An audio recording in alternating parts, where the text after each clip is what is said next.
Les frères, bienvenue dans cette nouvelle vidéo. J'espère que vous allez bien, incroyable. Ça devient régulier de fou, tous les dimanches une vidéo. Aujourd'hui les frérots, c'est une story time. Vous l'avez vu dans le titre, le hack de Sciences Po Paris. Alors oui, j'en ai déjà parlé de nombreuses fois dans de nombreux médias. Mais du coup, je me suis dit que c'était bien un petit peu de raconter ma version des faits sans filtre. Enfin, j'ai jamais de filtre, mais au moins je le fais là sur ma chaîne YouTube. Vous avez l'histoire à la source et ça peut être intéressant. Donc installez-vous confortablement et c'est parti. Donc les frères, tout commence en l'année 2017, dans un monde où personne n'était encore masqué, sauf moi et d'autres personnes que j'apprécie. Le monde allait bien, les gens étaient dehors dans la vie, ils avaient le sourire, ils kiffaient, Dieu bénisse, tout se passait bien, il n'y avait pas encore d'épidémie, de trucs, de machin. Et fut un temps, j'avais envie du coup de faire Sciences Po Paris. Alors pourquoi? Parce que comme je l'ai dit tout le temps, je voulais être maître du monde ou président, que la classe politique française aujourd'hui, c'est majoritairement des gens qui sortent de l'ENA. L'ENA, donc c'est l'École nationale d'administration, ce que Macron a essayé de supprimer il n'y a pas si longtemps d'ailleurs. Et 90% des gens qui font l'ENA passent par Sciences Po, le master affaires publiques. Et donc du coup, c'est tout naturellement que le jeune rabbin des bois sauvages que je suis voulait donc faire Sciences Po. Je me suis fait recaler une première fois, j'ai été triste, j'ai travaillé de façon à pouvoir essayer de réussir le concours. Et donc j'arrive au concours, j'ouvre ma feuille, sujet, les lanceurs d'alerte. Incroyable. Incroyable, pourquoi ? Parce qu'il n'y a même pas un mois de ça, avant d'être devant ma feuille à Villepinte en train de rédiger une rédaction qui allait servir à rien, où j'allais avoir une très mauvaise note et au final une perte de temps totale, j'avais réussi à trouver une faille SQL. Donc les failles SQL, c'est vraiment le b.a.-ba du hacking, mais mine de rien, ça représente encore 30% des attaques aujourd'hui. Donc c'est pas parce que c'est facile qu'il faut pas s'en protéger, au contraire. Et donc du coup, j'avais pu récolter l'intégralité de leur base de données, 220 000 adresses email, les noms, les prénoms, les mots de passe, les adresses de tous les étudiants entre 2013 et 2018. Et c'est ce qui, du coup, m'a donné, entre guillemets, mon start. Et c'est ça qui m'a permis d'écrire mon premier livre qui s'appelle donc Lève-toi et code, dans lequel je parle de tout ça. Donc je fais mon concours, je rentre chez moi, je me dis que j'ai cartonné puisque c'est sur les lanceurs d'alerte, ça parle de Snowden. J'étais et je suis encore un grand admirateur d'Edward Snowden. Et donc, du coup, j'étais assez sûr de moi. Mais quand même, on ne sait jamais, il ne faut jamais vendre la peau de l'ours avant de l'avoir tué. Et moi, je suis du genre à vendre la peau de l'ours, même s'il n'y a pas d'ours en fait. Et donc du coup, j'ai contacté un journal qui s'appelle le journal Le Monde pour leur dire les frérots, il y a une faille de sécurité majeure sur le site de Sciences Po. Et du coup, je pense que ça peut vous intéresser. J'aimerais bien rentrer en contact avec eux sans me faire en même temps tirer dessus, parce que ce qu'il faut que vous compreniez, c'est que malheureusement dans ce domaine-là, à chaque fois qu'un hacker en fait va aller informer un administrateur ou une entreprise ou une faculté, ce que vous voulez, qu'il y a une vulnérabilité, souvent ça se retourne contre le hacker. C'est-à-dire qu'il porte plainte et le hacker malheureusement il est condamné. Parce que c'est encore très flou dans le domaine public, mais si vous voulez, pour vous donner une analogie, c'est comme si en fait vous avez une maison ou un grand manoir et la porte d'entrée elle est ouverte. Elle est grande ouverte et n'importe qui peut rentrer. Toi t'arrives, tu toques à la porte, mais tu rentres même pas vraiment, juste tu toques à la porte et tu dis excusez-moi, je crois que votre porte elle est ouverte. Et imagine la personne elle appelle la police. Ça, c'est ce qui m'est arrivé. Et du coup, on se retrouve avec un journaliste du Monde, qui je salue d'ailleurs s'il regarde cette vidéo, et je leur montre que j'ai récupéré une base de données sur Sciences Po. Lui, il cherche des informations sur des gens qu'il connaissait qui avaient fait Sciences Po. En l'occurrence, il cherche aussi sur la base de données de l'ESJ Lille, que j'avais aussi récupéré en même temps en passant. On contacte les deux écoles. Sur le ESJ Lille, d'ailleurs, soit dit en passant, il a trouvé sa femme quand même. C'est très drôle. Il savait du coup que c'était vrai et que j'étais pas juste fou. Et donc du coup, le ESJ Lille choisit de ne pas porter plainte et juste de corriger en fait la vulnérabilité qu'il y avait sur leur site internet.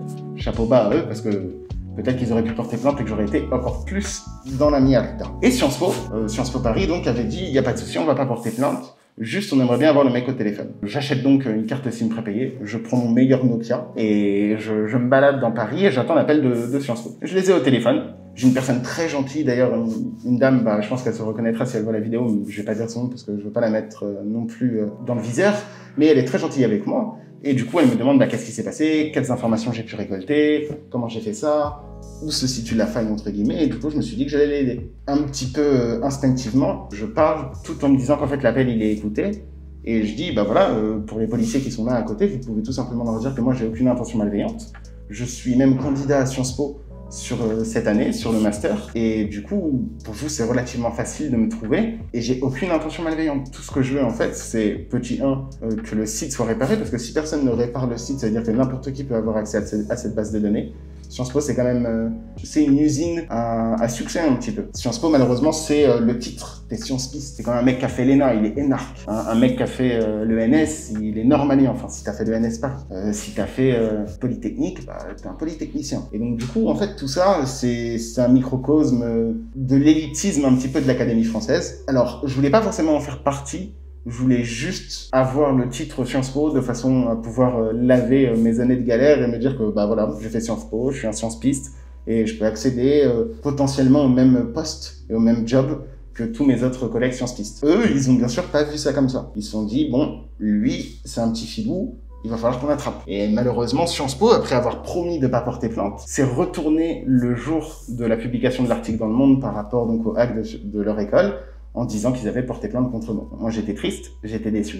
J'avais tendu la main à Sciences Po et eux, ils m'ont arraché le bras. Et concrètement, bah, c'est la dernière fois de ma vie où j'ai fait confiance au système. Parce que le système, il veut pas que tu gagnes, encore une fois. En fait, la déception, elle était telle que la plainte, à la limite, je m'en foutais. Me faire arrêter, je savais que ça allait venir et tant pis. En fait, quelque part, c'était un mal pour un bien. Mais ce qui m'énervait, c'était que bah, j'allais pas faire Sciences Po, en fait. Rien n'était encore tombé. Je savais même pas si j'avais réussi mon examen ou pas. Et moi, je les ai quand même contactés. Et donc, du coup, je savais que s'ils portaient plainte contre moi, bah, ils allaient jamais m'accepter dans leur école. Même si j'ai fait le meilleur papier de ma vie, bah, au final, ça sert à rien. Parce qu'ils ont porté plainte contre moi. Donc, j'ai été très bête. Parce que j'aurais peut-être dû les contacter après et je me suis tiré une balle dans le pied. Parce que maintenant, je saurais jamais en fait si ma copie elle était bonne ou pas. Personnellement, je pense que c'était une très bonne copie.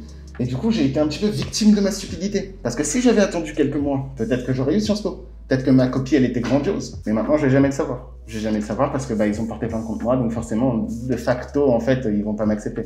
Tu vas pas accepter dans ton école le mec contre qui tu portes plainte. Ça n'a aucun sens. En fait, moi, je me retrouve au pied du mur à ce moment-là. Puisque je vais pas avoir Sciences Po. Je sais pas quoi faire. Et c'est là où je décide de créer Rabbin des Bois, en fait. De rage, de haine envers Sciences Po, je me suis dit que j'allais écrire un livre. Et que dans ce livre-là, j'allais faire une confession à 100% de ce que j'avais fait, donc ce que j'appelle la hack life, de mes 13 ans jusqu'à maintenant, et que j'allais dire absolument toute la vérité. Et du coup, bah, quelque part, je remercie Sciences Po d'avoir porté plainte contre moi, parce que sinon, ils auraient jamais pu me créer, en fait. Et en voulant m'arrêter, en portant plainte contre moi, ils se sont mis dans une merde qui était giga phénoménale par rapport à celle qui était au début, puisque maintenant, bah, j'ai eu des interviews. J'ai un livre qui s'est vendu à plus de 25 000 exemplaires, et je peux répandre le fait que, bah ouais, j'ai hacké Sciences Po Paris. Alors c'était simple, bien sûr, mais mine de rien, pour eux, d'un point de vue d'image, c'est dévastateur, c'est catastrophique. Quand un animal comme moi te dit qu'il peut hacker Sciences Po Paris, aïe, c'est mauvais, tu vois. Au mieux, ils auraient aimé un hacker russe des ténèbres à Vladivostok, en train de s'enfiler des shots de vodka avec le FSB et le GRU, qui hack Sciences Po. Là, ouais, peut-être, ok, il y a un truc crédible, il y a un truc à faire d'État, espionnage étatique, tout ça, ok. Mais là, c'est pas du tout le cas, en fait. Là, c'est un jeune juif errant qui vient de nulle part et qui veut juste rentrer dans ton école, qui te met un mawashi dans le front. Et bah, ils sont tristes, en fait. Ils sont giga tristes. Parce que s'ils avaient tenu leur parole, j'aurais jamais existé, entre guillemets. Et du coup, il n'y aurait jamais eu tous ces problèmes-là. Donc, merci d'avoir porté plainte contre moi, les gars, si jamais t'as voulu m'avoir, mais au final, bah, c'est moi qui t'ai eu, quoi. Donc, dommage. Et du coup, en fait, aussi, ça m'a permis de montrer à tout le monde ce que c'était que la conscience numérique. Et quelque part aussi de soutenir le rôle des hackers. Parce qu'aujourd'hui, quand tu trouves une faille ou quelque chose, ils vont pas vouloir t'aider, ils vont pas te récompenser. Il y a des sites, par exemple, comme Zerodium, qui proposent des payouts, donc des paiements, si jamais tu trouves des virus de la mort qui tue, donc des 0 day pour Apple ou des 0 day pour Android, tu peux toucher jusqu'à 500 000, 1 million d'euros. Donc, il y a des intermédiaires de plus en plus, mais là, on n'était pas du tout dans ce cas de figure-là. C'était juste une SQL facile sur le site de Sciences Po Paris. C'était simple, quoi. Et donc, du coup, le seul intermédiaire que moi, je me suis dit que j'allais prendre de façon à pouvoir assurer mes arrières, c'était le journal Le Monde. Malheureusement, ça n'a pas suffi. Donc, du coup, après, bah, j'ai créé Rabbin des Bois, j'ai écrit mon premier livre. Je me suis fait arrêter. Et au final, bah, ça a bien marché pour moi. Et c'est grâce à vous, donc j'en profite pour vous remercier.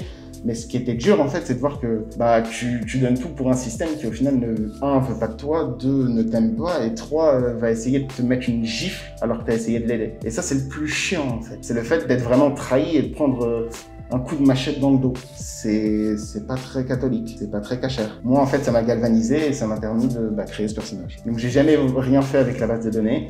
Je l'ai jamais vendu, je l'ai jamais leaké, j'aurais pu, mais ça allait me causer de plus en plus d'ennuis et de problèmes, donc au final je me suis juste dit que j'allais écrire un livre, c'était déjà pas mal. J'ai eu beaucoup de chance puisque le livre a bien marché et ça m'a permis de continuer, et voilà. Alors quelque part maintenant je le renvoie pas puisque ça a créé Rabbin des Bois, donc je peux pas leur en vouloir pour ça, mais ça vous montre bien que faut faire attention. Si vous trouvez une faille de sécurité du coup et que vous allez récupérer une base de données, ça montre le mauvais exemple quelque part. Puisque si le mec qui vient t'aider et t'avertir qu'il y a un problème, que ta porte est ouverte, je reprends l'analogie tout à l'heure, et que toi t'appelles la police, bah, la prochaine fois que ta porte elle sera ouverte, ou si dans un autre manoir, une autre université, ce que tu veux, une autre entreprise, la porte elle est ouverte, la personne elle va juste te voler en fait, et elle va plus jamais t'aider. Donc en faisant ça aussi, le problème c'est que tu perpétues l'éternelle persécution des hackers, qui eux veulent faire parfois des bonnes actions. Il y en a bien sûr qui font des mauvaises actions et ils s'en foutent. Et les personnes qui veulent aider, malheureusement, bah, elles prennent une plainte. Donc voilà, il faudrait peut-être repenser à tout ça, comment est-ce qu'on pourrait essayer de faire en sorte qu'il y ait un juste milieu, que ce soit pour le hacker ou pour l'entreprise. Il y a l'ANSSI qui a lancé, je crois, sous le couvert de la loi pour une république numérique, en gros, un système de déclaration de faille. Donc tu peux déclarer une vulnérabilité, l'envoyer à l'ANSSI. Eux, normalement, s'assurent que ils vont pas porter plainte contre toi et après l'ANSSI gère avec l'entreprise. Le problème là, c'est qu'il n'y a pas de reconnaissance du travail. Je parle même pas de rémunération là, je parle juste de reconnaissance. Quand tu fais ça, bah ouais,